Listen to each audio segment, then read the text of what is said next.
Come over here, kid. Why don't you show me how people play chess in the back streets? Evelyn Moreau's voice echoed sharply through the marble-lined lounge of her Maple Hill estate, each word soaked in the entitlement of someone who had never worked a day in her life. Malik Carter, 17 years old, was busy helping his mother, Rosa, serve wine and hors d'oeuvres at a lavish fundraiser when Evelyn decided to turn him into the evening's joke. The guests, investors, retired senators, and their bored, diamond-drenched spouses, chuckled quietly behind their crystal flutes. Evelyn had thrown the event to raise money for disadvantaged youth, but clearly hadn't expected one of them to be balancing trays in her own living room. The irony, to her, was delicious. I mean, he probably knows how the pieces move, she went on, motioning toward a handcrafted chessboard imported from Prague. Let's see what happens when someone from the streets faces someone who's actually studied the game. Mr. Langford, who owned a chain of beachfront resorts, leaned toward his wife. I'll wager he doesn't even know the knight moves in an L, he whispered, smirking. The laughter spread, slowly, like champagne fizz rising in a glass. Rosa lowered her gaze. Her knuckles tightened around the edge of the silver tray. 2 decades of scrubbing those walls, raising her son alone on a housekeeper's wage. And now, she had to watch her employer parade him around like a circus act. She had known Evelyn since she was a teenager, back when she was still arrogant, but not yet cruel. Rosa, you can stop working for a moment, Evelyn said sweetly, her voice a mockery of kindness. I want you to watch your son play. A tea might be enlightening. For both of you. Malik stood still, silent. His eyes didn't just scan the board. They scanned the room. The people. The intent behind every smirk and glanced. T-17. He already knew that stillness speaks louder than most conversations. And in that moment, he understood. No one here really knew who they were dealing with. There was a shift. Something in Malik's posture made the room lose its grin at a quiet, heavy pause. Like the breath before lightning cracks the sky. His fingers began to twitch slightly, as though moving imaginary pieces on an invisible board. Emotional hook. Inserita, fluida, dopo, il primo blocco narrativo. Have you ever experienced something like this? Let us know in the comments, and tell us where you're watching from. Your story matters too. Certainly, Ms. Moreau, he replied. Malik replied with a calm, steady tone that made a few heads turn. It would be an honor, he said. Evelyn Moreau smiled, clearly pleased with herself, settling into her velvet armchair like royalty awaiting the show. Wonderful, she purred. I assume you've never seen a board like this one before? Hand-carved marble from northern Italy. Each piece probably costs more than, well, never mind. Councilwoman Teresa Blake, seated near the grand piano, leaned over. Evelyn, don't you think this is a bit much? She said, eyeing the boy with concern. He's going to be embarrassed.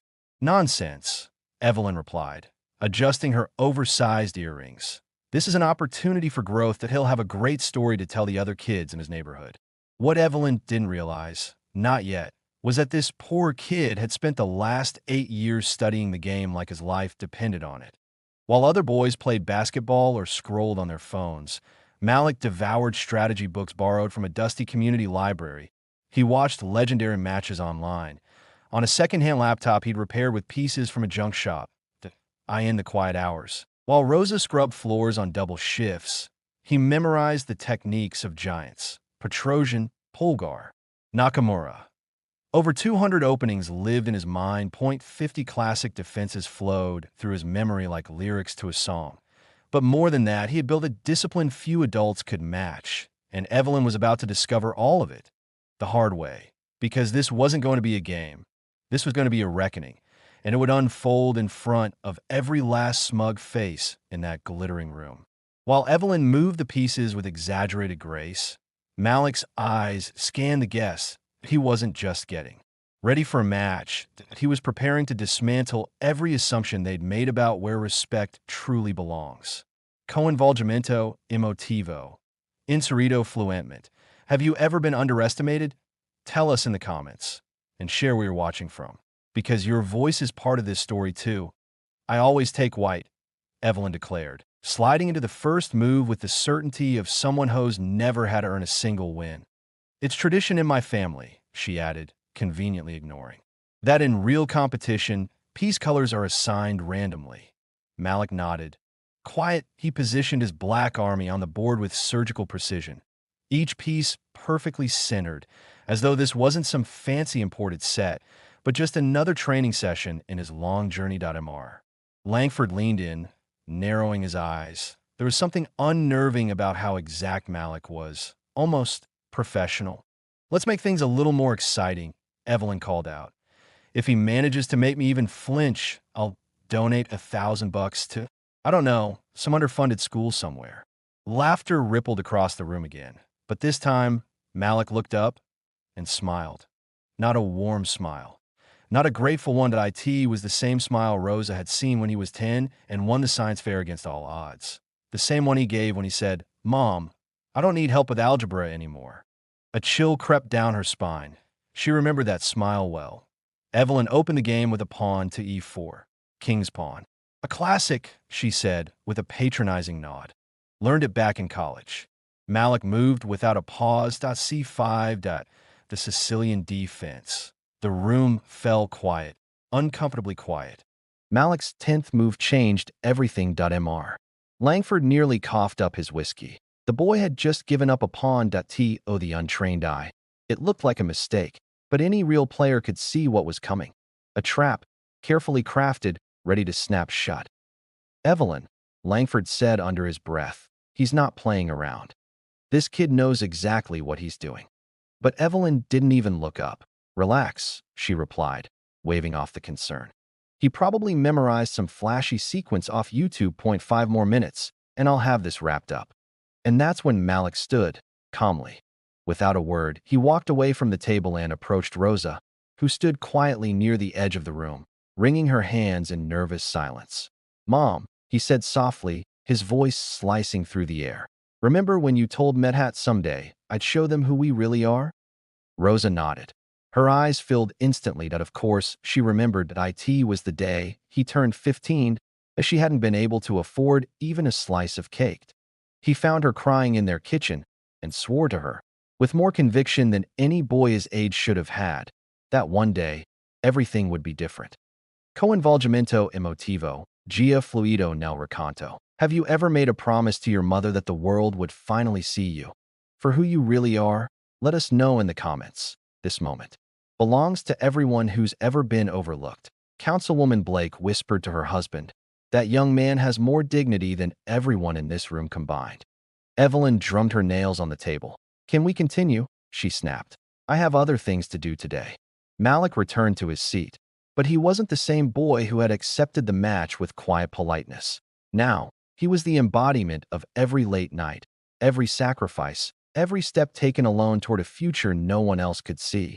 His next move, the 11th, was executed like clockwork, precise, sharp, devastating. He created a double bind. If Evelyn defended her king, she'd lose her queen. If she saved the queen, she'd face checkmate in just 3 moves. That can't be right, Evelyn muttered, her eyes darting across the board for the first time since the match began.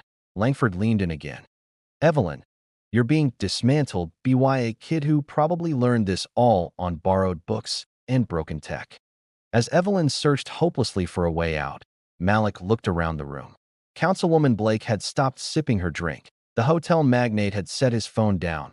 Even Langford's wife, who had been thumbing through a magazine, was now frozen, eyes locked on the board. Rosa recognized that look on her son's face, the same one from when he was 12 and first discovered the chess section at the library. The same one from the mornings he'd rise before Danto solved tactical problems before catching the bus to school. Evelyn finally moved at a desperate flail, trying to squirm out of the noose tightening around her, but it was far too late. Malik had anticipated that response 6 moves ago. That he moved his queen forward, calmly, silently. "Check." The word echoed louder than it should have. No one spoke. Evelyn stared at the board, then at Malik, then back again. Her hands trembled, not from fear, but from rage. Contained it was the fury of someone realizing they were being unraveled by someone they thought was beneath them. "You must have memorized that from somewhere," she said, her voice pitched higher. "No one learns that on their own." For the first time that evening, Malik smiled. A real smile. "You're right," Ms. Moreau, he said softly. I did learn it from Gary Kasparov. Kasparov trained you? Langford asked, stunned. Not directly, Malik replied, nudging a rook into place. A final move, sharp and clean. But I studied every game he ever played. 1803, to be exact. This sequence. He glanced at the board. Kasparov used it against Karpov. World Championship, 1984. Game 23. Evelyn looked around the room, searching for an ally. A smirk, an approving nod. But all she found was something unfamiliar: silence. Disapproval. No one was laughing anymore. And for the first time in her life, the people around her weren't impressed by her performance. They were watching her the way one watches something unravel. Rosa stepped forward. Her voice didn't tremble. My son used to wake up at 5 a.m. to study before school, she said. We couldn't afford internet, so he walked 6 miles just to read chess books at the library. When I worked nights, he'd stay up with a candle, solving problems while our electricity was cut off. The room held its breath. Malik looked at his mother, his eyes full of pride and fire. Then he turned back to the board. Checkmate. He moved his queen with finality. Evelyn stared at the pieces as if willing them to shift, but they didn't. They stood firm. Just like the boys tried to turn into a joke, the atmosphere shifted. The guests no longer saw Malik as a curiosity or a story for their next dinner party. They saw him for what he truly was, a mind that had defied class, status, and every expectation placed on him. And they saw Evelyn not with admiration, but with something far colder: embarrassment, disappointment. What Evelyn Moreau didn't yet realize was that this wasn't just a defeat on a chessboard. It was the opening move in a much bigger match. One where the rules of privilege, status, and power were no longer hers to define. Because Malik had proved that greatness doesn't come with a last name or a bank account. It's earned in silence and sacrifice. In the dark hours when no one is watching, Evelyn's hand trembled as she reached toward the fallen king. If touching it called undo what had just happened, the ticking of the dollar. 15,000 wall clock was the only sound in the room. That was luck, she muttered, voice barely audible. There's no way he figured that out on his own. Langford stood, walked over to the board. Evelyn, that boy just executed a variation and never even seen in 40 years of playing this game. Councilwoman Blake pulled out her phone, quietly. Naturally, she knew a moment like this was bound to go viral. The self-important millionaire, undone by a young genius she tried to humiliate. I don't accept this, Evelyn snapped, rising so quickly that a few pieces clattered to the floor. Something's off. That no one learns like that alone. Someone trained him, specifically to humiliate me. Malik remained seated, still, composed. His gaze met Evelyn's without flinching. Would you like a rematch? He asked quietly. I can take on anyone in this room, or even all of them at once, if you'd prefer. A low murmur rippled through the crowd. It was a challenge that sounded absurd, until they remembered what they had just witnessed. No one laughed, no one doubted him. You're being insolent, Evelyn snapped, her face flushed with rage and embarrassment. Boys from your kind of neighborhood don't speak to people like me that way. That's when Rosa stepped forward. For the first time in 2 decades, she looked Evelyn Moreau straight in the eye and didn't look away. Mrs. Moreau, she said, her voice calm but firm. My son is not from a slum. We come from a working-class community. And he's not being arrogant. He's just being honest about his abilities, something you seem completely incapable of doing. The tension in the room thickened. Guests shifted uncomfortably in their seats. They knew, in that moment, this was no longer about chess. It had never been. Evelyn turned sharply toward Rosa, her voice rising. How dare you speak to me like that? Have you forgotten your position in this house? No, Rosa replied, eyes unwavering. I finally remembered my worth. Mr. Langford stood up, clearly uneasy. Evelyn, he said, maybe it's time we acknowledge that this young man has real skill. Evelyn laughed, a bitter, forced sound. Don't be ridiculous. This was staged. Someone trained him just to humiliate me. Malik slowly rose to his feet. His voice, when he spoke, was deeper than before and stronger. Mrs. Moreau, do you really want the truth? I wasn't trained to embarrass you. I studied for 8 years because I fell in love with this game. I dreamed of facing people who respected it. People who understood that talent has no color, no title, and no price tag. He looked around, point one face at a time. When you asked how I play in the back streets, I thought you were finally giving me a chance to earn respect. But now I see. You never wanted a match. You wanted a spectacle. Councilwoman Blake had stopped recording. Her phone rested in her lap now. She watched the scene unfold, captivated. "How old are you, son?" she asked. 17, Malik answered. "And how long have you been playing seriously?" 8 years. She turned toward Evelyn with an expression that mixed disbelief and restrained anger. "Evelyn, you were just defeated by a self-taught teenager at a young man whose mother you employed at a young man you invited into this room to make a mockery of him." Evelyn felt it, the weight, every stare, and for the first time in her life, those eyes didn't reflect admiration or envy, only judgment. I didn't know he actually played," she whispered, but even she heard the weakness in her own voice. "The issue isn't whether he plays," Langford replied sharply. "It's that you Assamid would lose, because he's your housekeeper's son, because he's black, because he doesn't come from money." The silence that followed was louder than any insult. Malik calmly began resetting the pieces on the board, point one by one, every move deliberate, measured. "Thank you for the match, Ms. Moreau," he said, his voice as steady as ever. It was educational. When the pieces were back in place, Malik turned to his mother. "Mom, can we go now? I've got school in the morning." Rosa nodded. Removing the apron she had worn all evening to serve champagne and canapesto, people who no longer felt quite so powerful. But before walking out, she faced Evelyn Moreau one last time. "Mrs. Moreau," she said clearly, "thank you for reminding Medhat my son belongs in far better places than this one." As Malik and Rosa moved toward the door, Councilwoman Blake spoke up. "Malik," she called, "would you be interested in scholarship programs? I know several universities that would love to support someone with your talent." Malik stopped, and for the first time all night, he smiled without holding anything back. "Very interested, ma'am." Blake handed him her card. "Call me Monday." Evelyn remained frozen, her posture stiff, her confidence shattered. In under an hour, she had transformed from a respected socialite to a cautionary tale. A woman who misjudged a prodigy because of his background, and did so in front of powerful witnesses. When the door closed behind Rosa and Malik, an uncomfortable silence lingered in the room. Mr. Langford stood first. "I think I'll be leaving too." One by one, the guests followed. No compliments, no warm goodbyes. Only cold stares and the weight of judgment.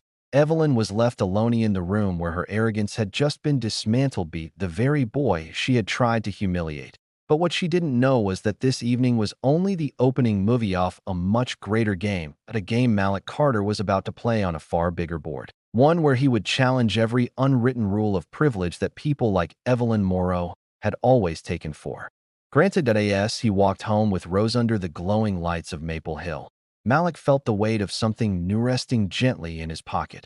A business card. A promise. And in his mind, he wasn't just calculating chess strategies anymore. He was already planning his next movie in the greatest game of all, proving that real nobility isn't bought with inheritance or influence. It's earned through character, discipline, and dignity. 6 months later, Malik Carter stepped through the gates of a prestigious university, a full scholarship student in engineering. Councilwoman Blake had kept her word. She didn't just open doors, she introduced him to a world where people recognized brilliance without checking bank balances.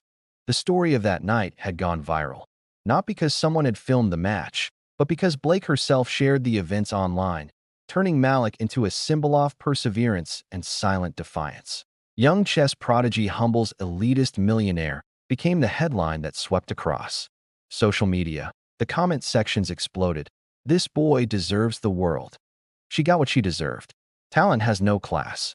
Meanwhile, Evelyn Moreau became a ghost in the very circles she once ruled. Her golf club revoked her membership after backlash from longtime members. 3 charities erased her name from their event rosters. Even Langford, once a loyal friend, began to avoid her at public dinners. "Evelyn has always been a little arrogant," his wife said at a gathering in Pacific Heights. "But I never thought she'd stoop so low as to publicly belittle a child." But perhaps the most painful truth for Evelyn was realizing something she hadn't understood that night. Malik Carter had never sought revenge. He hadn't tried to make a scene. He hadn't asked to be noticed. All he ever wanted was a fair game. Malik hadn't come to humiliate anyone. He had simply played the game he had spent years mastering. With calm, with purpose, with the quiet discipline born of sacrifice. The humiliation Evelyn Moreau felt wasn't caused by him. It was her own. The natural consequence of assumptions built on prejudice. Rosa, meanwhile, had been promoted to cleaning supervisor at a luxury hotel in Santa Monica. A position with triple the pay and full medical coverage. It wasn't a gift. It was long overdue recognition for the grace and excellence she had always brought to her work. Malik launched a free online chess platform to connect students from underserved neighborhoods with college mentors across the country. In just 6 months, over 1,200 children were not only learning how to play, but discovering life strategies no textbook had ever taught. Chess taught me that every person has a unique strategic value, Malik said during an interview on CNN. And Evelyn Moreau taught me that sometimes people have to lose everything before they realize what truly matters. When asked if he held a grudge against the woman who tried to humiliate him, Malik simply smiled. That same calm smile he wore the night everything changed. Holding a grudge, he said, is like keeping a pawn that blocks your next move. I'd rather use that spacito build something meaningful. Evelyn watched the interview alone in the silence of her once glamorous estate. The friends were gone. The influence faded. And for the first time, she understood what she had really lost that night. Not just a match, but a chance to grow. A chance to be better. Mr. Langford had called her once, just once, after everything. Evelyn, he said, you made this happen. And that boy, he answered with the kind of class you should have shown all along. The story didn't end in Maple Hill. It echoed far beyond. Malik Carter had proven something few ever dared to say aloud. That nobility has nothing to do with titles, family names, or fortune. That it's earned in the shadows, in the quiet struggles no one sees, and shown through action, not arrogance. He turned discrimination into direction, turned mockery into motivation. And with every child his platform reached, he wasn't just teaching chess. He was teaching dignity, resilience, and purpose. When Malik looks toward the future now, he doesn't see barriers built by others. He sees the blueprint of a world he's designing himself. Evelyn had tried to shrink him, to turn him into a performance piece for the amusement of the elite. But in the end, her effort only revealed what true greatness really is. Not the power to push others down, but the strength to lift others up. Rosa now keeps a framed photo of Malik receiving his first honorable mention at Stanford. Next to it, a certificate from his chess initiative. A reminder of every child who found their worth because one young man refused to be defined by anyone else's idea of who he should be. Because the best kind of revenge isn't revenge at all, that it's building something so extraordinary that those who tried to minimize you fade into irrelevance. Evelyn Moreau tried to make him entertainment, but Malik Carter became inspiration, and that's the real checkmate. Outro per voiceover finale YouTube. If this story of resilience and justice moved you, subscribe to the channel for more powerful stories that remind us. Real power doesn't lie in privilege, but in transforming adversity into unstoppable strength.